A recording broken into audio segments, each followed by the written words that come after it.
Pagi anak-anak, kita jumpa lagi di mata pelajaran prakarya hari Senin 26 Oktober 2020. Kita masuk di subbab yang baru yaitu pengolahan ikan dan daging menjadi olahan pangan setengah jadi. Ya, materi ini ada di halaman 232 sampai 260 e-book prakarya. Anak-anak boleh baca terlebih dahulu ya. Pengertian olahan pangan setengah jadi. Olahan pangan setengah jadi adalah mengolah bahan baku pangan dengan proses pengawetan, baik pengawetan secara kimia maupun secara fisika ataupun mikrobiologi menjadi aneka ragam olahan pangan setengah jadi yang digunakan selanjutnya sebagai bahan baku pangan. Keuntungan bahan pangan yang diolah menjadi bahan pangan setengah jadi yaitu sebagai berikut. Menjadi bahan baku yang fleksibel untuk industri pengolahan lanjutan, dapat diperjualbelikan antar daerah dan sebagai komoditas ekspor, aman dalam distribusi dari satu tempat ke tempat lainnya, dapat dikemas lebih ringkas, menghemat ruang dalam penyimpanan, mengurangi biaya dalam penyimpanan, tahan lama dan lebih kuat di cuaca dingin atau panas. Berbagai jenis olahan pangan setengah jadi dari bahan pangan ikan dan daging. Yang A, jenis olahan pangan setengah jadi dari bahan ikan. Pengolahan ikan menjadi produk setengah jadi berupa hasil filet ikan dan surimi. Anak-anak bisa lihat gambar filet ikan adalah bentuk irisan daging ikan tanpa tulang, tanpa sisik, dan kadang tanpa kulit. Nah, surimi adalah daging yang dihaluskan hingga berbentuk seperti pasta. Bahan ini biasanya dikemas di plastik dalam keadaan beku dan untuk kemudian dilelehkan dan diolah menjadi makanan jadi. Ya, surimi ini kadang juga sudah dikemas sudah dicampur bumbu ya anak-anak ya. Nah, yang selanjutnya adalah produk perikanan yang terbuat dari filet ikan yaitu abon ikan, stik ikan dan sebagainya. Surimi dapat diolah lagi lebih banyak jenisnya seperti bakso ikan, nugget ikan, dan sosis ikan. Anak-anak pasti sering melihat surimi ini di frozen food, betul ya? Di frozen food anak-anak sering lihat.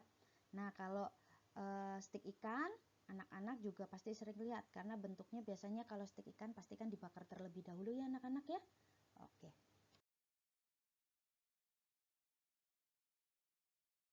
Yang selanjutnya adalah jenis olahan pangan setengah jadi dari bahan daging. Ya, yang pertama adalah daging ayam. Berbagai pengolahan daging ayam menjadi hasil olahan pangan setengah jadi antara lain bakso ayam, nugget ayam, sosis ayam, dan masih banyak yang lain. Nah, bakso ayam dapat dibuat bermacam-macam kreasi makanan, diantaranya sup bakso ayam, capcay bakso ayam, mie pangsit bakso ayam bakar. Nah, untuk filet ayam dapat dibuat menjadi nugget ayam, bakso ayam, stik ayam, sup ayam, semur ayam, ayam goreng. Kemudian ada lagi nugget ayam. Cara menghidangkannya adalah dengan cara digoreng, dikukus, dipanggang, dan juga dapat diolah menjadi aneka kuliner seperti bola-bola goreng dan lain-lainnya.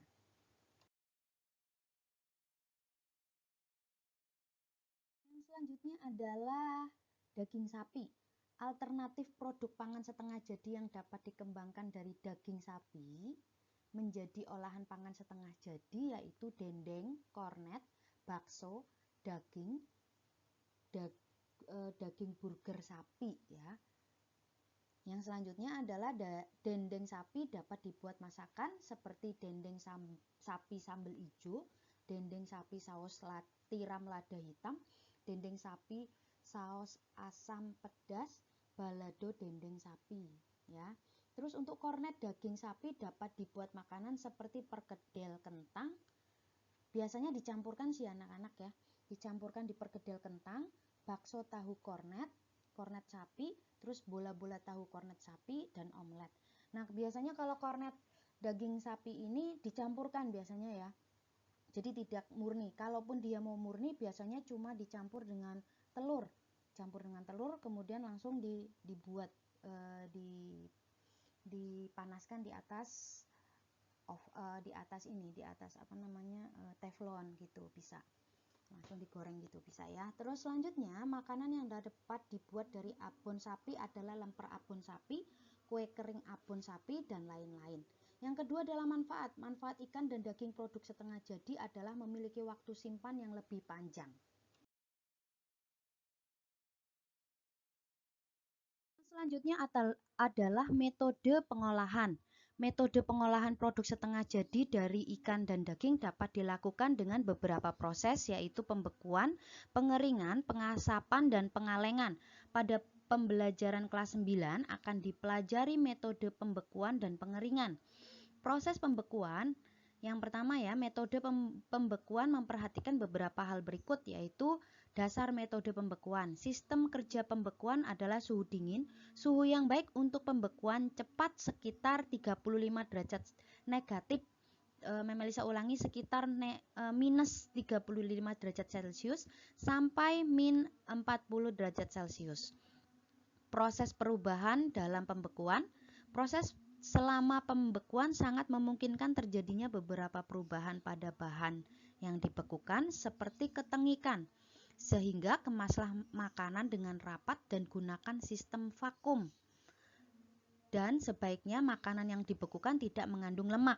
Terus yang ketiga, keunggulannya adalah aman, hemat biaya, proses pembekuan tidak menghilangkan nutrisi penting yang dibutuhkan tubuh, bahan makanan yang dibekukan akan lebih tahan lama, praktis, dan efisien. Pengeringan ya.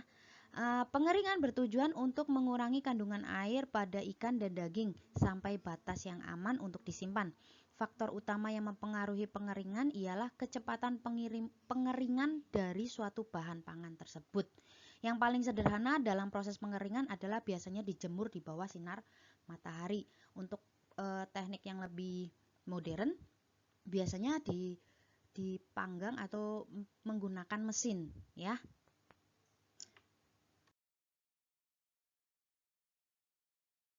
Oke, yang selanjutnya adalah tahapan pengolahan. Tahapan pengolahan dari proses pengolahan ikan setengah jadi, yang di sini ada perencanaan dan ada pelaksanaannya. Yang perencanaannya kita akan buat filet ikan, daging yang terpisah dari sisik, sirip, duri, dan kepala. Berikut ini tahapan pengolahannya. Anak ide dan identifikasi kebutuhannya, anak-anak bisa lihat di slide. Kemudian pelaksanaan ada alat dan bahannya, anak-anak bisa lihat kita butuh talenan dan pisau, juga ikan. Kemudian setelah ini kita akan diajari oleh Chef Juna untuk belajar bagaimana membuat filet ikan yang baik. Oke ya, anak-anak simak baik-baik. Oke, now fish, ikan. Kita pakai ikan kakap merah.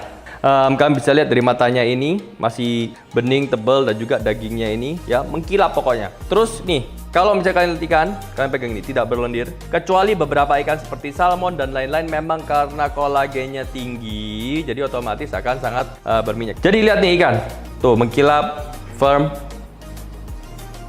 nggak amis. Bau lautan, oke, bau ikan, bukan amis tengik, ngerti gak sih? Kalian tahu, amis tengik itu bedanya apa? Kalian harus tahu.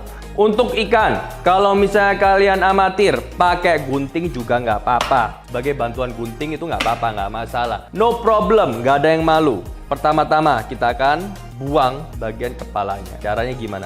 Ini kalau misalnya kita bilang tangannya ikan, sisipnya ikan, di bawah ketiak, kita dorong pisau kita, set, set, ya. Tuh, kita balik. Dari ketiak satunya lagi kita dorong pisau kita, ikutin aja, sep sep sep, tuh. Kalau ikan itu harus one movement, supaya apa? Daging ikan ini nanti akan mengkilap. Jadi tadi udah seperti ini, ya kan? Kita lihat, oh, ini ada bentuk V di sini, sama, tuh. Oke, kalian bisa lihat pertemuan dari kelek kanan ke kelek kiri sini ikan, ya, di sini kan. Dan juga dagingnya make sure kepotong. Jadi kita make sure dulu, kita pastiin, masukin pisau, kita gores dikit. Oh oke, udah masuk berarti tulang. Satu lagi kita masukin lagi, kita angkat keleknya, kita masukin, oh udah tulang. Setelah itu makanya kalian tuh nggak usah bacok-bacokan, nggak usah potongannya. Cuma gini loh, perhatiin. Set. Paham? Nice and clear, crack, cak, cak, nggak usah bacok-bacok. Oke, bacot saja. Let's go. Make sure everything itu dilap. clean. Kenapa? Supaya nanti kita waktu motong ikan ini di chopping board kalian itu tidak bergeser. Nice and steady. Oke? Bagian perutnya make sure kita kasih potong supaya lurus, supaya nanti filenya gampang. Dengan ujung pisau yang tajam, kita robek saja. Ini bagian perutnya. Kita tidak perlu membahas lebar sampai perutnya, livernya yang mana dan lain-lain, kecuali nanti kita ada how to clean dengan kelas advance. Setiap orang suka motongnya berbeda-beda. Kalau saya menggunakan gunting memotong sirip ikan ini ya. Kenapa? Nanti tak jelasin. Digunting dulu yang bagian atas. Ya, sirip ikannya kita gunting. Kenapa saya lebih suka memotong sirip ikan di atas ini? Supaya nanti kalau misalnya kita potong dengan shred seperti ini, kita goyang dikit, siripnya itu tidak nancep ke jari kamu, gak berdarah. Ngerti? Bagian bawah. Next, kita bisa lihat di sini tulang ikan di sini. Pahamilah dulu sebelum kalian potong. Kita harus melihat anatomi ikan tersebut. Untuk saya sukanya seperti ini. Ekor dipegang, pakai pisau, kita gambar lurus. Set. Terus satunya kita lihat. Set. Gunanya apa? Nanti tak jelasin. Pisau saya ini begini, miring. Ini arahnya ke bawah, nggak naik ke atas. Kenapa? Supaya kita mendapatkan banyak daging di ikan ini, bukan nempel di tulang. Kita ikutin terus. Tak, tak, tak, tak, tak, tak. One movement, that's it. Sampai tulang saja. Set, one movement. Pisau kalau misalnya naik seperti ini, otomatis kita naik ke atas. Daging akan nempel di bagian sini. Kelihatan? Ini langsung tulang. Kelihatan? Ya. Dibalik. Supaya semuanya sama, kita pakai ujung pisau lagi, ya. Ujung pisau, lihat nih. Pisaunya saya kan matanya ke bawah, bukan naik, ya. Angkat bagian sini, kita dorongkan pisau saya saja, pisau sedikit depan ujungnya. Tuh, nggak lepas, tapi kita dorong lagi. Setelah itu baru lihat tulang. Tuh. Nah, ini saatnya untuk kita melepaskan daging dari ikan ini satu sisi terlebih dahulu. Yuk kita potong. Loh, daging ikan itu melengkung seperti ini. Jadi tangan seperti ini satu. Supaya apa? Supaya di saat dipotong seperti ini, pertama kalian rasain dulu tulang ikannya di mana. Supaya daging ini udah otomatis langsung kalian gini itu lepas dari tulangnya. Jadi kita ikut satu potongan, set. Dengan mata pisau kita lihat tulangnya di mana. Terus baru lagi lebih dalam lagi. Kita pisahkan. Dorong lagi lebih dalam lagi. Baru kita pisahkan. Ya. Stop. Selanjutnya apa? Gunting kalau mau. Kalau kalian bukan sushi chef, ya. Kalian bukan chef Juna, ya udah, gini aja. Kalian mau rapi, pakai gunting nggak masalah, nggak ada malu. Yang penting hasilnya jadi satu sama. Terus tuh lihat. Oke, ya, satu sisi sudah selesai, sisi satunya dibalik. Ini penting juga. Di saat kalian memotong seperti ini dan lain-lain, itu jangan sampai ada sisik. Karena kalau misalkan ada sisik, pasti pisaumu mancep, dibersihin. Ujung pisau saja dulu, baru kita gambar garis. Satu sisi dulu garis. Kita ujung garis, nggak semuanya masuk pisaunya. Nah, baru kita udah siap, udah confidence. Lihat nih tangan saya, memisahkan. Put pressure, tangan saya pressure-nya ini di sini. Terus baru masukin pisaunya. Tuh, kita lihat lagi, angkat. Oke, ikannya dagingnya di mana? Kita lihat lagi. Udah selesai. Kita angkat sedikit di bagian belakang. Lihat nih, kalian itu ya, saya tarik kayak gini, mata pisau saya itu tetap di bawah, cuma dengan dorong saja. Saya cuma melepaskan connecting tissue. Ya, setelah itu udah selesai, ambil, angkat.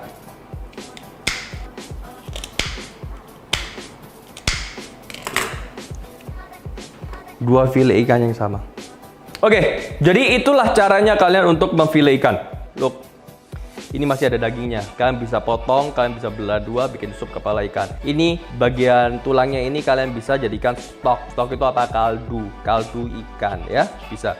Jadi untuk sementara saya balikin dulu dan kita akan lanjut ke kepiting, bro.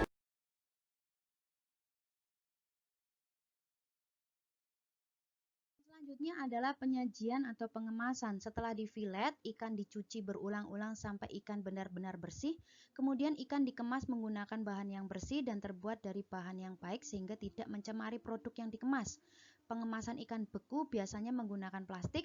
Sebaiknya kemasan bahan makanan dengan cara divakum ya dan diberi label nama supaya tidak tertukar pada saat kita akan mengolah filet ikan tersebut. Maksudnya kalau diberi nama itu diberi nama ini ikannya filet ikan apa gitu, diberi label supaya saat kita akan mengolah ikan tersebut kita tidak salah mengambil ikan. Selanjutnya masih tahapan pengolahan, kita akan membuat proses pengolahan daging sapi setengah jadi menjadi daging sapi ya.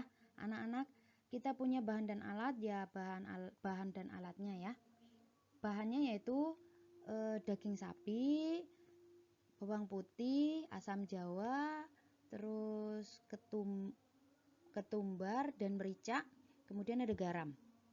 Nah, untuk alatnya ada mangkok plastik, ada cobek dan temennya itu ya. Terus ada talenan, pisau, dan ada satu lagi tempat plastik ya. Oke.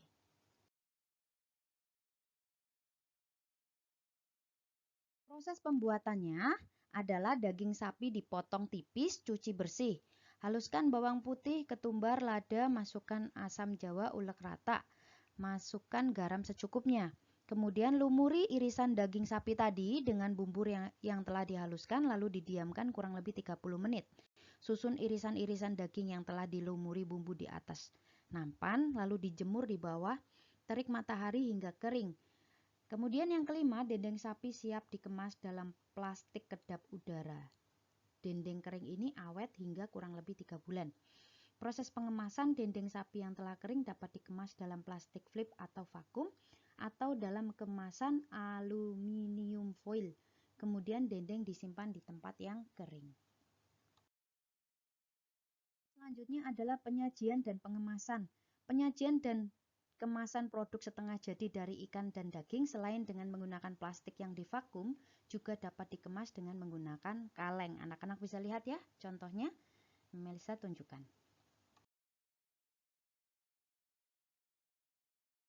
Jika anak-anak sudah mendengarkan materi dari Mem Elisa, sekarang adalah tiba saatnya anak-anak mengerjakan tugas.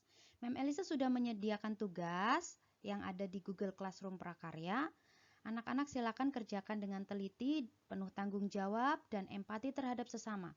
Kerjakan tepat waktu sebelum jam 8 malam. Oke, selamat mengerjakan tugas. Tuhan Yesus memberkati. Dadah.